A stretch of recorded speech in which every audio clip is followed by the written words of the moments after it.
Ras al Khaimah എത്തി. അപ്പോൾ നമ്മളിവിടെ റാസൽ ഖൈമയിൽ എത്തി കേട്ടോ. റാസൽ ഖൈമയിൽ എത്തി നമ്മളിതേ ഭക്ഷണം കഴിക്കാനിരിക്കുകയാണ് ആദ്യം. നമ്മൾ പിന്നെ ഭക്ഷണം വീട്ടിൽ നിന്ന് പ്രിപ്പയർ ചെയ്ത് കൊണ്ടുവന്നിട്ടുണ്ടായിരുന്നു ഇതേനെ. അപ്പോൾ നമ്മൾ ഫ്രൈഡ് റൈസും ചിക്കനൊക്കെ കൊണ്ടുവന്നിട്ടുണ്ട്. അപ്പോൾ നമുക്കിരുന്ന് കഴിക്കാം. അതായത് ലച്ചും കിട്ടുന്നത് എവിടെ ഇരിക്കുന്നുണ്ട്. പിന്നെ ഇവിടെ നല്ലൊരു സ്ഥലമാണ് കേട്ടോ. അതായത് നോക്കി, ഇതിപ്പോൾ നമ്മളൊരു പാർക്കിലാണ് ഇരിക്കുന്നത്. അപ്പുറത്തെ സൈഡിലാണ് ക്യാമ്പിങ്ങും മറ്റേ ഗ്രില്ല് ചെയ്യണ സ്ഥലമൊക്കെ അപ്പുറത്താണ്. കണ്ടോ, മലയുടെ അടിയിൽ. അതെ, കുറെ ഇവിടെ കുറച്ച് കുട്ടികൾ കളിക്കുന്നുണ്ട്. ഡാമുണ്ട് മുകളിൽ. ഇതേ നിങ്ങൾക്ക് കാണാൻ പറ്റുമെന്ന് അറിയാൻ ഞാൻ സൂം ചെയ്ത് കാണിച്ചു തരാം. കണ്ടോ, ആ മലയുടെ മുകളിൽ കുറേ പേര് നിൽക്കണം കണ്ടോ. അപ്പോൾ നമ്മൾ ചെറിയൊരു ഹൈക്കിങ്ങിന് പോവാണ് കേട്ടോ. ഇതേ ഈ സ്റ്റെപ്പ് കയറി ഇതേ ആ മലയുടെ മുകളിലേക്ക്, അവിടെയാണ് ഡാം ഉണ്ടെന്ന് പറയണത് ഇവർ. അപ്പോൾ നമുക്ക് നോക്കാം ഡാമിലേക്ക്.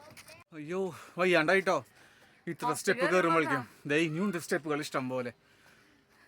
ഇതേ ഇതാണ് ഡാം എന്ന് പറയുന്ന സ്ഥലം കേട്ടോ.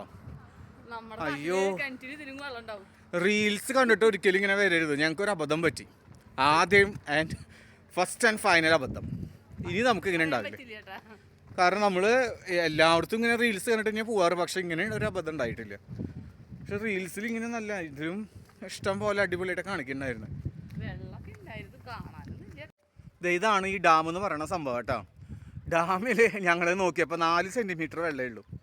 കണ്ടോ, അവിടെ രേഖപ്പെടുത്തിയിട്ടുണ്ട്. ഇതെനിക്ക് തോന്നുന്നത് ഇത് നിറഞ്ഞിട്ട് ആ മതിലില്ലേ അതിൻ്റെ അപ്പുറത്തേക്ക് ഒഴുകി പോവും. അത് ഇവിടെ ഒരിക്കലും അങ്ങനെ ഉണ്ടാവില്ല. നാട്ടിലെ പോലെ മഴയില്ലല്ലോ ഇവിടെ. കണ്ടോ, ഇതാണ് സംഭവം. ഇതാണ് ഡാം. നമ്മൾ ഫൈനലി UAE ഫ്ലവർ ഗാർഡനിലേക്ക് എത്തിയിരിക്കുകയാണ്. നല്ല തണുത്ത ക്ലൈമറ്റ് ആണ് കേട്ടോ. ഒരു 15 ദിർഹംസാണ് എൻട്രി ടിക്കറ്റ്. കണ്ടിട്ടുണ്ടാവുമല്ലോ. നമുക്ക് എന്താണ് അകത്ത് നോക്കാം.